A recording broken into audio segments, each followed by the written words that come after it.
Le fait que tous les hommes possèdent la même intelligence est une idée très ancienne, actualisée évidemment au XVIIIe siècle par le courant des philosophes empiristes, par un certain nombre de célèbres encyclopédistes, et en particulier, à côté de Locke et Condillac, Helvétius.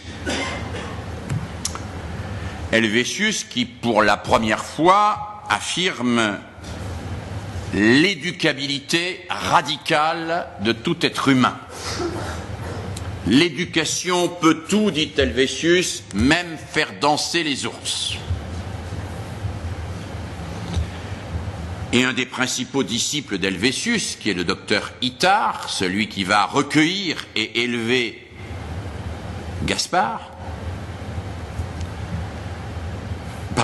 Victor de l'Aveyron. Je vous dis Gaspard. Gaspard, c'est le prénom d'Itard. Je suis fatigué. Victor de l'Aveyron.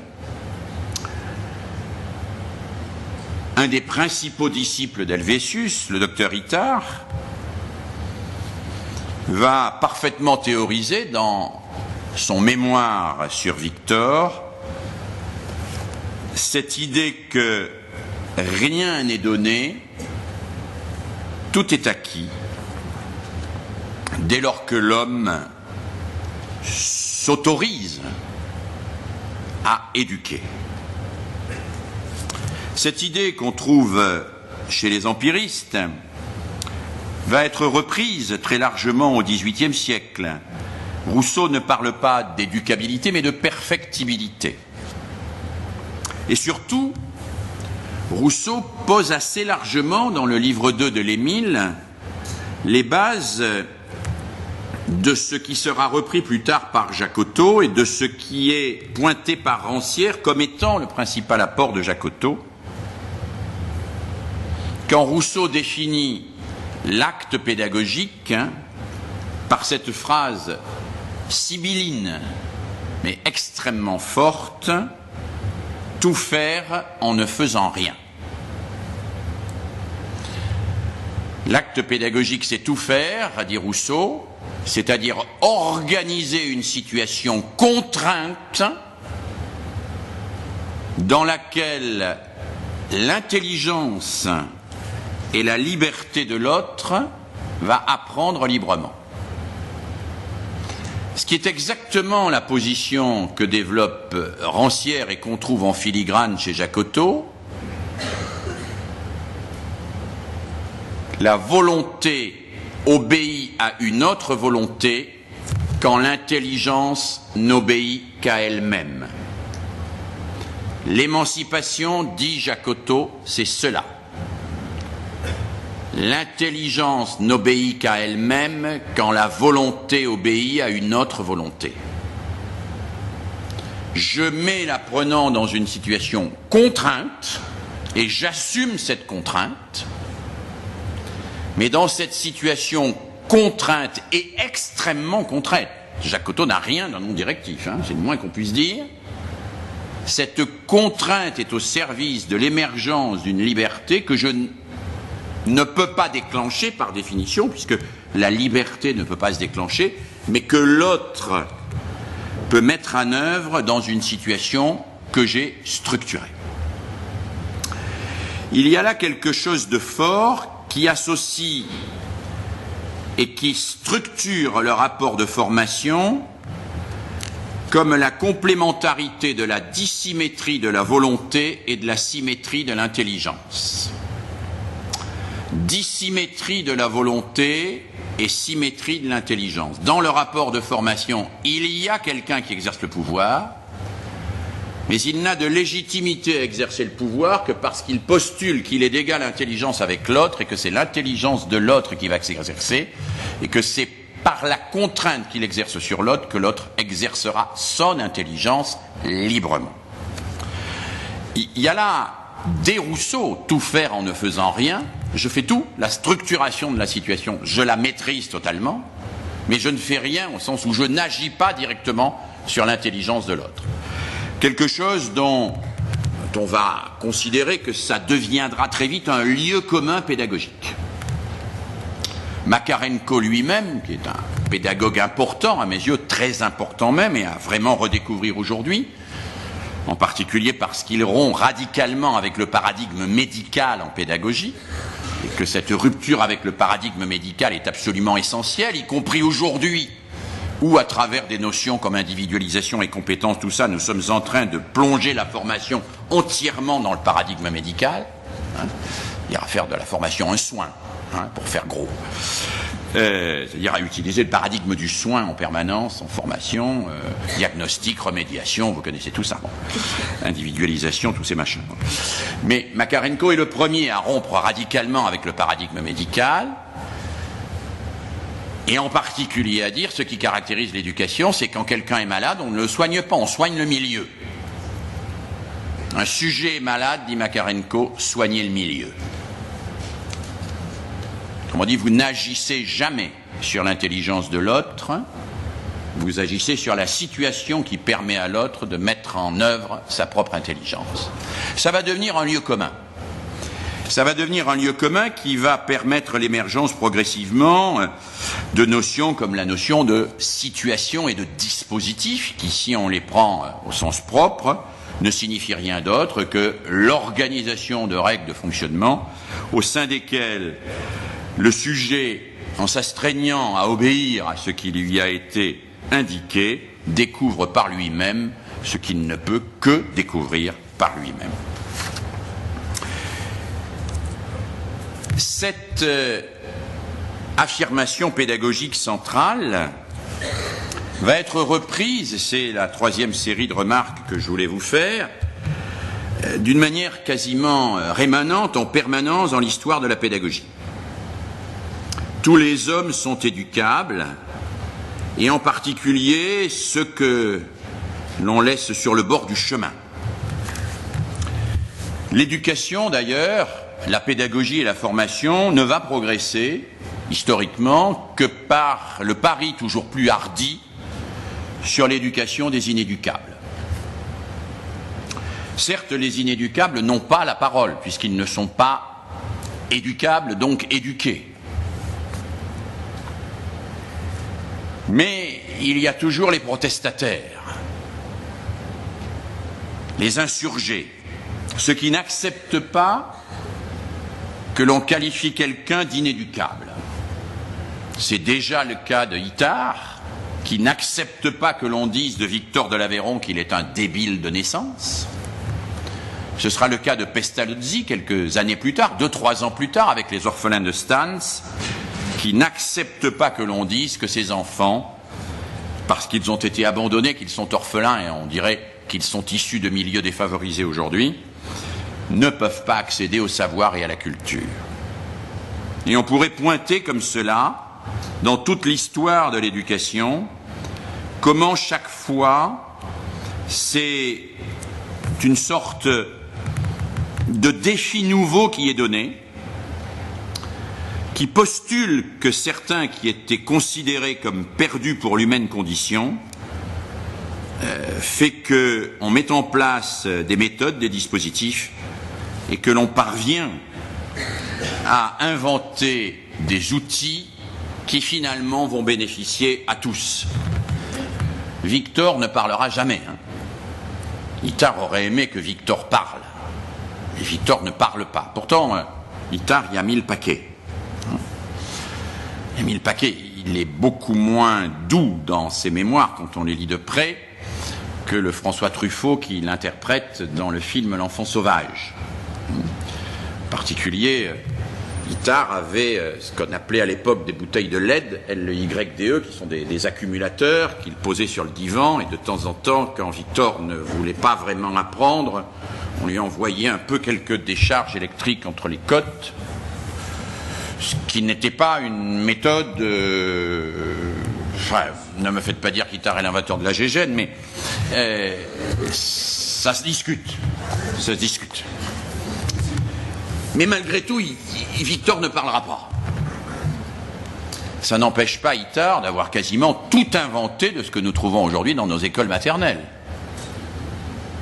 Et je suis sûr que chacun d'entre vous a sans doute eu une pensée pour Itard la première fois où il a acheté pour son fils ou son petit-fils cette fameuse boîte aux lettres où il y a sur le dessus des trous en forme de rond, de carré, d'étoiles, etc., etc. Eh bien, c'est Itard qui l'a fait la première fois. Si chaque fois que Fisher-Price commercialisait une boîte aux lettres, on mettait 1 € pour la scolarisation des enfants handicapés, évidemment, on aurait moins de problèmes. Mais c'est Itard qui a inventé cela. Maria Montessori dit elle-même qu'Itard a quasiment inventé tous les outils de l'école maternelle. Et il les a inventés parce que simplement, il s'est donné comme défi d'éduquer un inéducable et que même s'il n'y est pas parvenu, il a réussi à cette occasion-là à produire des outils en quantité extraordinaire et des outils formidablement efficaces. À cet égard, tous ceux et toutes celles qui ont fait ce pari d'éduquer les inéducables ont fait progresser l'éducation. Et on pourrait dire de l'éducation ce que Jean-Luc Godard dit du cinéma. En éducation comme dans le cinéma, c'est la marge qui tient la page. C'est ce qui se passe avec les marginaux, les publics difficiles, les bas niveaux de qualification, les gens à problème, qui fait qu'on y invente des outils, des idées qui peuvent ensuite permettre de nouveaux investissements et qu'on rebondisse ainsi pour servir plus largement la totalité de ceux que l'on veut éduquer. Cette idée de l'éducabilité, on la trouve tout au long de l'histoire de la pédagogie, et un des paradoxes, c'est que dans sa radicalité, elle est en réalité un témoignage de grande prudence. Il est extrêmement prudent de dire que tout le monde est éducable et également intelligent. Et quiconque regarde l'histoire découvre que ce serait extrêmement imprudent, au contraire, que de pouvoir dire à un moment à quelqu'un « tu n'es pas intelligent, tu n'y arriveras pas ». On raconte, je ne sais pas si c'est vrai, que le petit Einstein ne savait pas faire une division à l'âge de 14 ou 15 ans. Il a mieux valu parier sur son éducabilité mathématique. Le fait que quelqu'un ne manifeste pas une capacité pour une discipline ou pour un exercice particulier ne peut jamais être imputé à son déficit intellectuel, ni même à une déficience physique, puisque l'histoire nous montre que précisément nous pouvons trouver des moyens qui permettent à ceux-là même d'accéder progressivement à ce qui leur était jusque-là interdit. Il est toujours plus prudent de parier que les êtres sont intelligents parce que le risque est moins grand. Et ce sont les inventeurs des tests, je pense à Binet en particulier, qui eux-mêmes nous l'avaient dit. Quand Binet explique que la façon dont il fait passer ses tests, Binet, l'inventeur du quotient intellectuel, que vous connaissez bien, quand Binet lui-même dit qu'un test n'a de valeur que s'il est bon, alors que les résultats de l'enfant sont mauvais, mais qu'il n'a aucune valeur dans le cas inverse, il justifie cela en disant que l'intelligence n'étant pas observable, que la seule chose qui étant observable, sont les manifestations de l'intelligence, il faut toujours postuler l'intelligence. Et que si on découvre par un test que quelqu'un peut faire quelque chose que les institutions traditionnelles d'éducation et de formation n'ont pas obtenu de lui, ça prouve qu'il en est capable. Mais qu'en aucun cas l'inverse ne peut être argumenté. Parce que ce n'est pas parce que quelqu'un ne réussit pas un test qu'il n'est pas intelligent. Ça prouve simplement qu'il ne réussit pas le test. Cette absence de réussite peut être imputée à une multitude de facteurs, tout simplement au fait qu'il n'a pas compris les règles du test, ou peut-être que son intelligence, au sens traditionnel et banal du terme, ne s'est pas encore suffisamment révélée, mais que rien n'empêche de penser que cela va arriver. Il vaut mieux donc parier sur l'intelligence. Le principe de l'éducabilité est bien plus heuristique, évidemment, que celui qui consiste à enfermer quelqu'un dans un don ou une hypothétique nature. La pédagogie, pourtant, a été souvent tentée d'enfermer les gens dans une nature, y compris certains grands pédagogues. Adolphe Ferrière publie en 1942 une classification astrologique des types psychologiques où il explique comment on peut, à partir des ascendants astrologiques, définir les orientations scolaires et professionnelles des jeunes. Un de mes étudiants récemment a montré que la quasi-totalité des logiciels d'orientation en usage aujourd'hui utilisaient à peu près les mêmes principes et étaient aussi fiables que l'astrologie. Mais revenons à des choses plus sérieuses. Si les tests et les fabricants de tests sont eux-mêmes sensibles au fait que l'éducabilité, c'est un gage de prudence, les pédagogues, plus récemment, ont montré que c'était aussi une exigence morale, ne serait-ce qu'au regard de ce que vous connaissez tous et qu'on a appelé l'effet Pygmalion. Dès lors que l'on sait que l'attente que l'on a vis-à-vis de quelqu'un détermine très largement le retour que l'on va en obtenir, eh bien il vaut mieux attendre de lui une réaction intelligente si on veut la solliciter. Qui n'attend rien de bon n'obtient rien de bon, disait Alain. Et relisez à cet égard le fabuleux livre Pygmalion à l'école, dont l'introduction, qui est d'ailleurs très largement constituée d'extraits du philosophe Alain, est une formidable démonstration du caractère extraordinairement fécond du principe de l'égalité des intelligences de Jacques Cocteau. On pourrait dire d'ailleurs que ce postulat de l'éducabilité, de l'égalité des intelligences, relève assez du même statut que le pari de Pascal. Qu'est-ce que dit Pascal à propos de Dieu ? Il dit de deux choses l'une, ou Dieu existe ou il n'existe pas. Dans tous les cas, j'ai intérêt de parier qu'il existe. Parce que si Dieu n'existe pas et que je parie qu'il existe, j'aurais pas perdu grand-chose. Mais si Dieu existe et que je parie qu'il n'existe pas, j'aurais tout perdu. Remplacer Dieu par l'intelligence de la personne, de deux choses l'une, ou elle existe ou elle n'existe pas. Mais j'ai toujours intérêt à parier qu'elle existe. Parce que si elle existe, le pari que je fais sur cette intelligence va lui donner la possibilité de se révéler, et je vais moi-même me mettre en recherche de moyens pour lui permettre de se révéler, et si cette intelligence n'existe pas, je n'aurais pas perdu grand-chose à parier sur elle. Alors que si par hasard il était intelligent et que je n'ai pas parié sur son intelligence, alors j'aurais tout perdu. Pariez donc qu'il est intelligent. De toute façon, c'est un pari gagné, ce n'est jamais un pari perdu. À cet égard, les principes de Jacques Cocteau doivent être, me semble-t-il, compris au sens kantien du terme comme des principes régulateurs. Vous savez, Kant distingue, et c'est un distinguo que je considère comme très pertinent, les principes constitutifs et les principes régulateurs. Pertinent au sens de très utile. Les principes constitutifs, ce sont ceux qui permettent d'affirmer une vérité. Les principes régulateurs, c'est ceux qui permettent de diriger l'action. Un principe régulateur dirige l'action sans être nécessairement une vérité scientifique établie.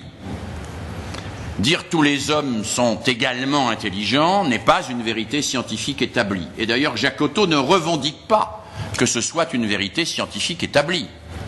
Il accepte même que probablement c'est faux sur le plan scientifique. Mais ça n'a strictement aucune importance.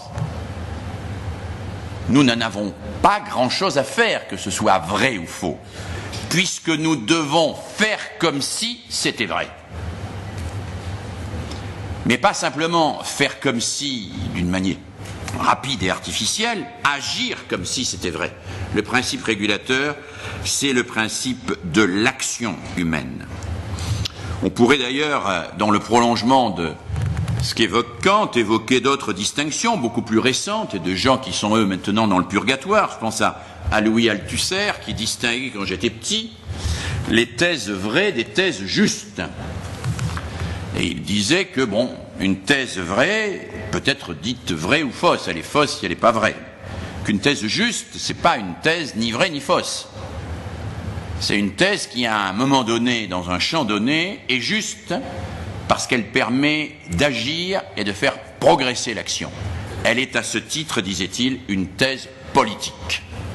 Les thèses justes sont des thèses politiques. Au vrai sens du terme, elles ne sont donc pas fondées scientifiquement, mais à valider par nos pratiques.